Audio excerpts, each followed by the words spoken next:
Cette édition de Décryptage reçoit Teshome Shunde, l'un des experts présents à la réunion de haut niveau du comité F15 de financement de l'Union africaine tenue au Maroc. L'institution panafricaine a des besoins qui sans cesse augmentent alors que les sources de financement, elles, ne cessent de diminuer. D'où provient le financement de l'Union africaine? Comment mettre en place un modèle financier qui allie efficacité et indépendance? C'est le menu de cette édition de Décryptage. Quel est l'état actuel des besoins de financement de l'Union africaine? The need for finance has kept increasing, while the sources of finance is decreasing from time to time. One, because of the austerity measures that the member states have decided to rationalize activities, focusing on few priority areas, then the member states has decreased their commitment to contribute to the AU. On the other hand, if the international partners are also equally reducing their commitment due to different factors that is happening globally. Not only the pledging side, but disbursement from the resources that is already pledged by some of our partners is keeping decreasing. So the status of financing is that AU that did not have a requisite finance for its projects and programs. So every year you see the budget being presented with a gap. This shows that the status is not much complying with the demand of the financial resource. Habituellement, d'où proviennent les financements de l'Union? Much of the percentage share of the financial resource of the Union is coming from international partners such as EU and other global partners, including the UN and also those developed countries.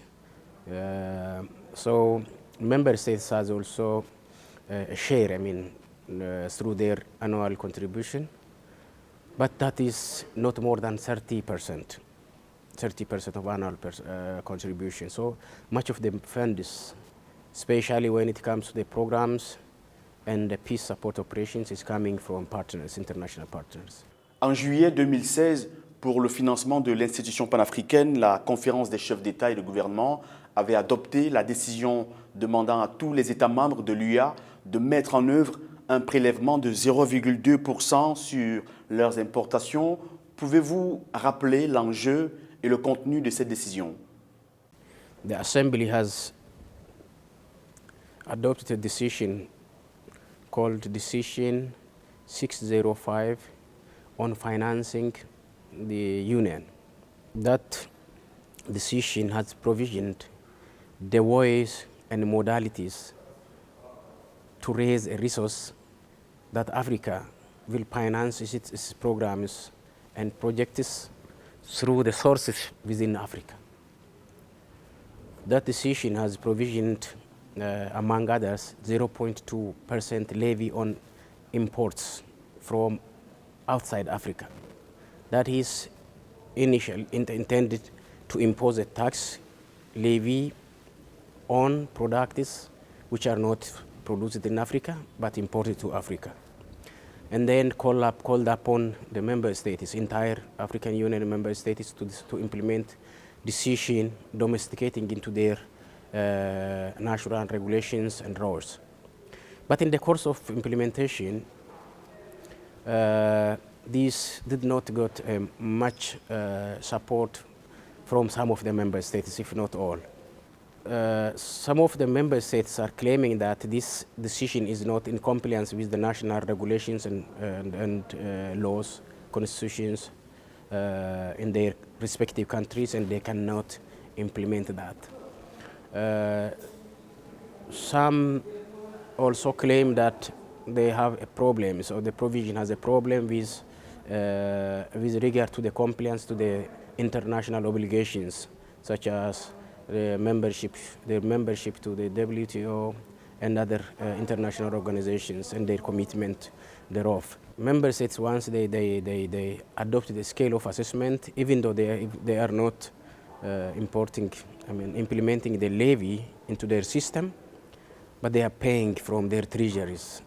Some 15, 17 countries are reportedly implementing the levy and contributing their assessed contributions toward the peace fund as well as regular budget by implementing that 0.2. But many of them, member states, are not implementing, so for the reasons that I raised before.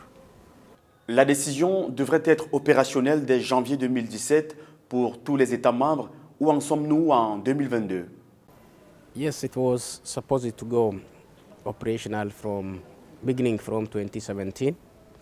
And as I told you, different countries are at different levels.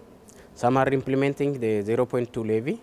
Some are contributing instead of levying 0.2, but contributing to the EU finance through their own mechanisms. Maybe by from their treasury, or diverting some of the revenues that they are generating into to cover that end. So we cannot say that it is not implemented, but being implemented, but it's in a scattered way. Not all the African countries, 55 of them are implementing this, but everybody is paying through different mechanisms. So member states opted to use their own mechanism to cover that gap, because some of them are saying that non-compliant with the provisions and legal provisions in their own domestic laws and regulations, so they opted to pay from different mechanisms into the EU fund. So the decision also lacks flexibility when it was adopted. It provisions solely that member states should implement the decision. But later on, some of the member states felt that it is in contrary with their obligations at an international level, as well as it is not in agreement with the provisions of legal documents in their respective countries. So they opted to leave it aside and then to contribute from their own means and mechanisms.